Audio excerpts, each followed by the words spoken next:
This is just giving all the Sunday vibes. Hair up, glasses, no makeup, basic. This video is targeted for those who want to do not semi.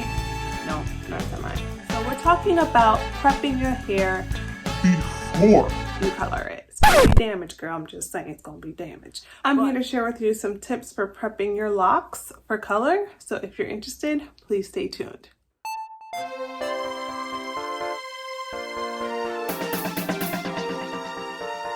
So anybody that has watched my previous videos, you already know that I am a color girl. I love color.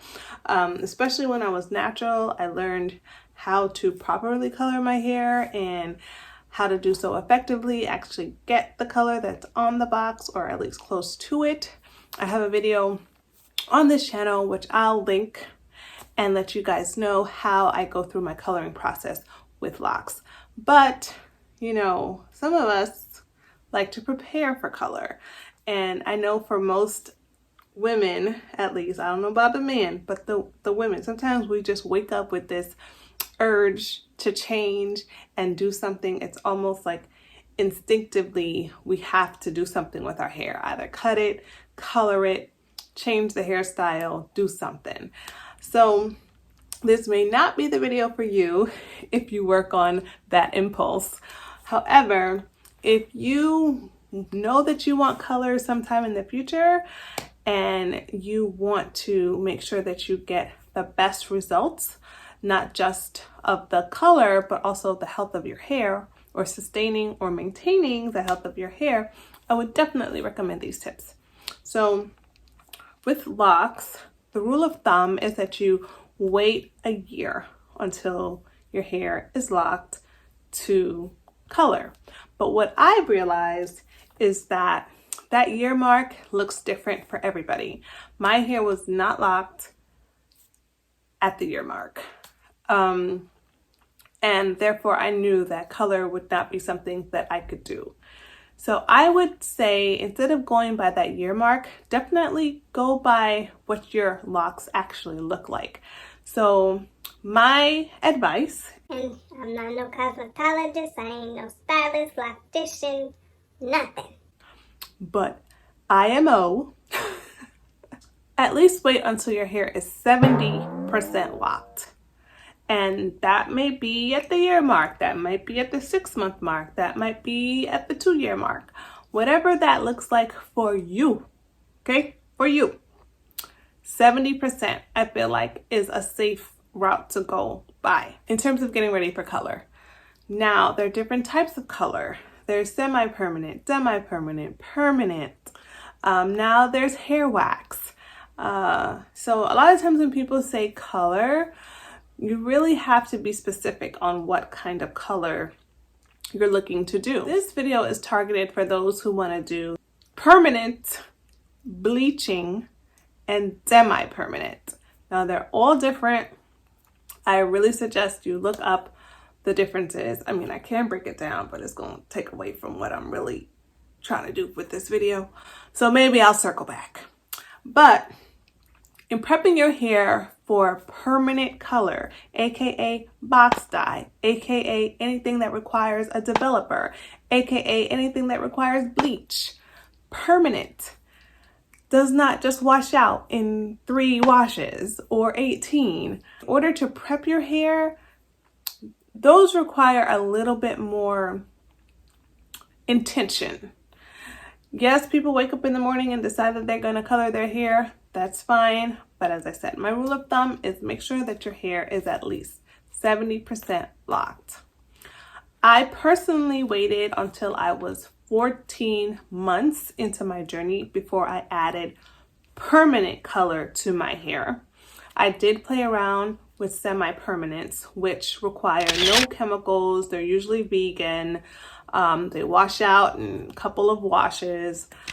They don't leave any damage, or the potential of damage is minimal to none.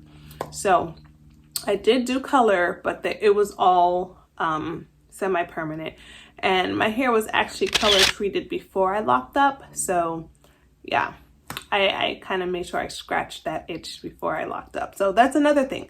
Maybe you want to, if you're considering locks and your hair is currently virgin, maybe you would want to color your hair before you lock up. So I waited 14 months to add or apply permanent color to my hair. And then on top of that, I waited another 6 months after the 14 months to do bleaching. Bleaching is definitely more damaging, definitely more stripping, really dries out the hair. I don't recommend bleaching, but honestly, it really makes your colors pop. So I do bleaching very rarely. I personally do not recommend bleaching your entire head. That's just me. Para mí. Select locks that you know that are in areas of your hair that are strong. We have different textures throughout our hair. I recommend going through your locks, examining them, figuring out the locks that are stronger, that have a good foundation, and going through and picking those locks out and deciding, okay, I can bleach this one.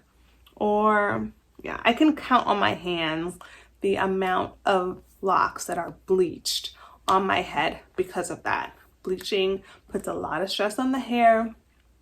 Your hair is more prone to breakage. I know what everybody wants to think, that their hair is not going to be damaged, that they're going to do all the right things to prevent any kind of harm to their hair. But honestly, guys, it's a chemical. It's breaking down the melanin in your hair. It's breaking down the protein bonds in your hair. So unfortunately, it is going to cause damage, and that's on period.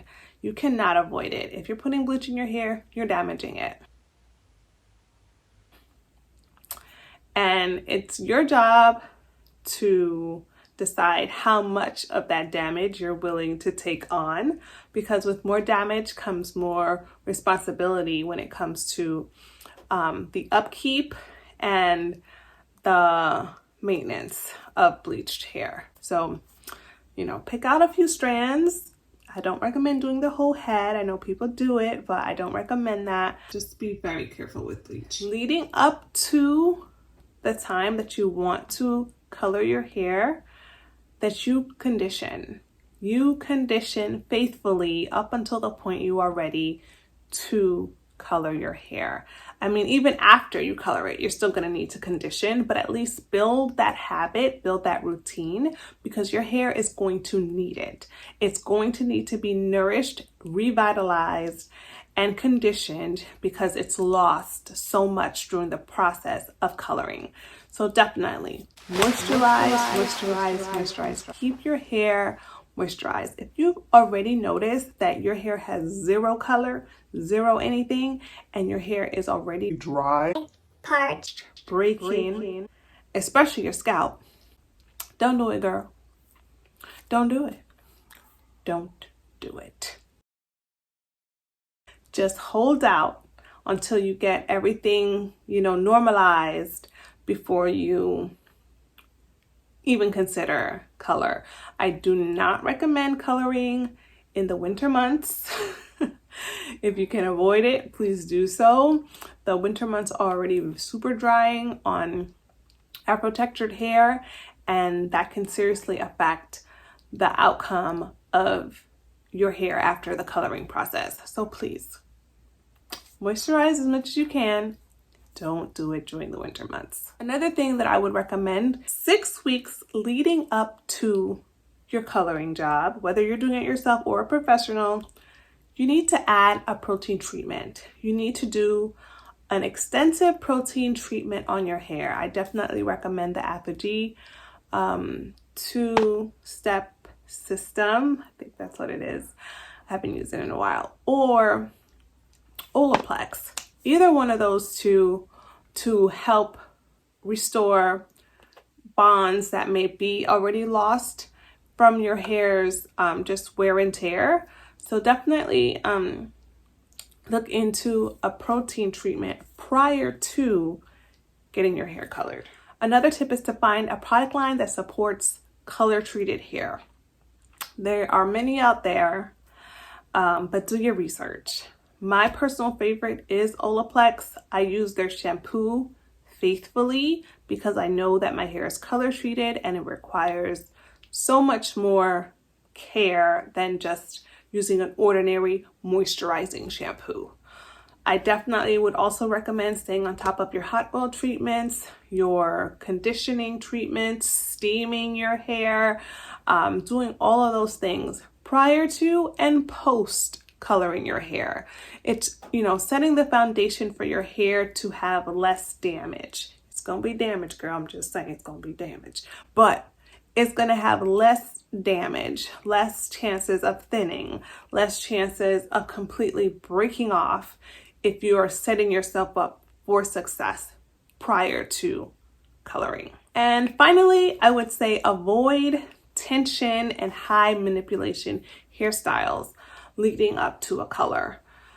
You want your hair to be at its strongest. You want your hair to be at its best. And that happens when you are not unnecessarily pulling and tugging at your strands, causing stress and strain on your scalp.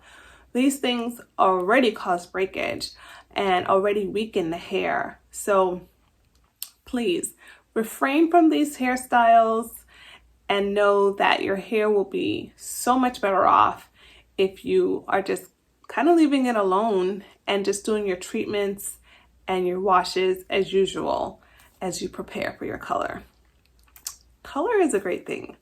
I love color. And I have been coloring. I plan to do a color for the summer. I plan to brighten up some of my reds. They've definitely faded. But because of that, I will be using a low volume developer and some bleach to brighten up my red. But now it's March now, and I plan to do that in the summer. So these last couple 2-3 months, I'm going to be preparing my hair for that process. I hope that all made sense. If it didn't, please leave any of your questions or comments down below and I'll be sure to hit you up. Thank you so much for watching. You guys have a great one and I'll see you in the next one. Bye!